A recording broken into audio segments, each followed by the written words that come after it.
Bonjour à tous, Monsieur le Ministre. Nous sommes là en notre nom propre et ne représentons pas l'institution, c'est pour ça que nous sommes habillés comme vous. J'espère que la soirée n'a pas été trop difficile pour un vendredi soir d'escale. Néanmoins, je vais essayer de capter votre attention quelques minutes pour restituer les travaux de cet atelier. Il y avait effectivement des militaires, effectivement c'est une nouveauté. Néanmoins, il y avait aussi beaucoup de gens que je tiens à remercier. On a eu des élus locaux, municipaux, on a eu un ambassadeur éminent, mais aussi ce que j'ai beaucoup apprécié, des jeunes venus de la ville et qui sont venus voir ce qui se tramait ici, et c'est l'engagement politique ou au moins citoyen qui mérite d'être soulevé. Et donc les idées émanent avant tout d'eux, et donc nous tenons à les en remercier. Je vais essayer de synthétiser cela sans les trahir. Nous sommes partis sur 4 ateliers, donc la diversité, les territoires, ce qu'on a appelé l'élan de la jeunesse pour mettre un esprit un peu positif dans ce qui s'est dit, et la notion de mobilisation un peu plus vaste. Donc le contexte, c'est un contexte d'un état du monde qui est confronté au retour des logiques d'empire, un retour du multilatéralisme qui est une mauvaise nouvelle, le retour des affrontements idéologiques avec de nombreuses lignes de faille, et évidemment la prédominance de quelque chose de beaucoup plus macro qui est le changement climatique. Néanmoins, on peut être lucide, le monde va mal, tout le monde est triste, mais ça ne veut pas nécessairement dire qu'on doit aborder cela avec un angle de déclinisme, et c'est l'axe qu'on a voulu mettre dans notre perception commune, qui est que rien n'est perdu, tout est encore possible tant que les choses ont du sens. Et le sens, c'est ce que les armées continuent à vendre plutôt pas mal, et on se veut un modèle et éventuellement un véhicule d'entraînement. Ce sens, il émane pas, il ne s'agit pas de construire 16 porte-avions et d'avoir des batteries de missiles, il émane des hommes et des femmes. C'est là qu'on gagne la guerre, c'est la qualité de l'homme, la qualité du moral, on parle beaucoup de force morale, c'est là que se joue tout. Donc une nation qui réussit sa défense, c'est une nation qui sait que son modèle, ses choix historiques, son existence mérite d'être défendue. Une nation qui réussit sa défense, elle comprend bien qu'il s'agit d'un enjeu de récit, des récits qui sont en compétition entre eux, et que notre récit à nous, il n'est pas coupable par nature. Donc comment on va de la parole aux actes?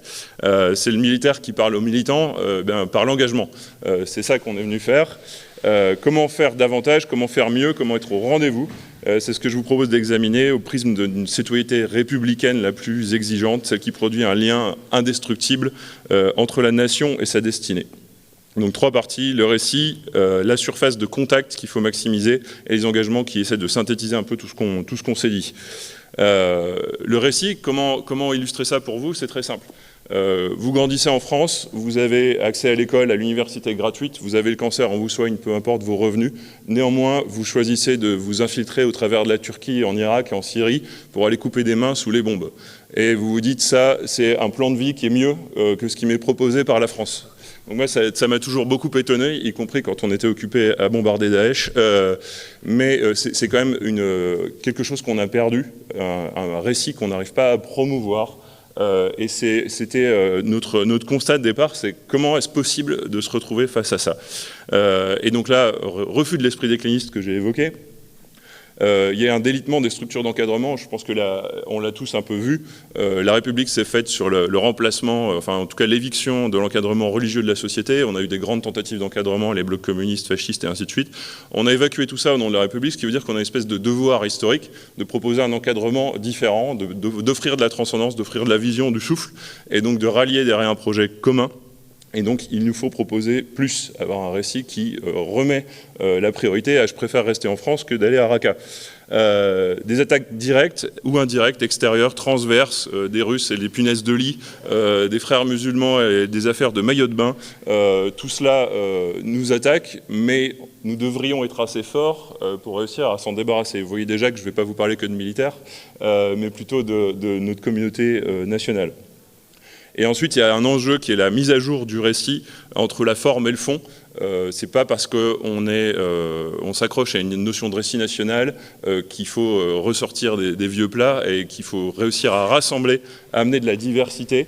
et c'est un sujet qui peut-être est un petit peu difficile, c'est-à-dire qu'il ne faut pas s'entrancher et rejeter tous nos ennemis en disant c'est des woke, on ne les aime pas, mais plutôt d'essayer d'emmener tout le monde vers un nouveau projet, et c'est quelque chose, je pense, qu'on fait assez bien dans les armées, avec une surface de contact. Donc mon propos ici, c'est pas de dire faites comme nous, c'est que les armées, dans la défense nationale, peuvent jouer un rôle d'entraînement, mais qu'on ne pourra pas faire tout seul, notamment sur ces revendications un peu sociétales, d'augmentation de l'égalité, de la mixité. Ce qui se passe chez nous, ça n'a pas jamais changé. On paye les hommes pareil que les femmes depuis très longtemps. Un fils d'ouvrier peut devenir capitaine de frégate, vous en avez un devant vous. C'est encore possible. Donc on a les valeurs fondamentales sont toujours là et on peut en faire la démonstration. La question c'est comment diffuser cet esprit dans le reste de la société, déjà par l'exemplarité, c'est pour ça qu'on est venu vous voir. On essaie de montrer que non, les militaires n'ont pas une monopensée, et non, les militaires ne se résument pas à certains singes hurleurs que vous voyez sur les plateaux annonnés du pro-Poutine ou du pro-que sais-je. Donc il y a aussi des gens raisonnables qui veulent venir engager la nation et discuter avec les gens, ce qu'on est venu faire. Il y a une notion aussi très territoriale, parce que c'était le thème qu'on avait ici. Cette notion territoriale, c'est la gendarmerie qui fait des cérémonies, qui va chercher des jeunes pour porter les drapeaux, qui sort un dimanche avec son sabre, toutes ses médailles, et qui va dans la petite mairie de 300 habitants pour faire la cérémonie. Et ça, cette présence territoriale, ce qui était assez intéressant dans les ateliers, c'est que les gens sont en demande de ça, sont en demande de symbolique. Donc on a parlé de transcendance. Il y a un mot qui m'a bien plu là, mais il y a une notion de symbolique républicaine que les armées, globalement le personnel de la défense peut emmener, et sur lequel on perçoit, nous, dans notre expérience de terrain, un besoin. Donc cet exemple performatif, animer la vie du territoire et aussi animer la vie intellectuelle, donc on essaie de faire ça, chacun son Everest, donc on essaie de vous livrer ce qu'on peut, néanmoins être présent, donc je vous invite à aller lire le livre de l'amiral Finaz qui sera en signature juste après, qui non seulement ne fait pas comme tous les mémoires et raconte ses mémoires, mais fait aussi de la poésie, donc c'est à nouveau, les militaires ne sont pas un bloc uni, indivisible, mais bien le reflet de la société, et c'est justement mon troisième point sur l'engagement. L'engagement, notre ambition dans cet atelier, c'est un peu ressusciter l'esprit de Valmy, c'est-à-dire qu'une nation en armes qui représente toute la nation et une armée, donc l'entièreté de la nation qui se défend, c'est un pays qui gagne, c'est ce pays-là. Et comment refaire ça ? Donc je vais le dire très franchement, c'est comment aller chercher davantage que ceux qui nous aiment déjà. Parce que les gens qui nous aiment bien, ils viennent déjà chez nous, et globalement, ils viennent déjà participer avec nous à la défense. Mais on veut aller au-delà. Donc moi, mon ambition, c'est recruter aussi bien à Rennes 2 et au Mirail qu'à Assas et à Lyon 3. Donc c'est aller chercher ces gens-là qui, naturellement, veulent peut-être pas trop de nous, ne nous connaissent pas, mais qui, néanmoins, ont en eux cette fibre que ceux qui me connaissent bien ont entendu ça beaucoup.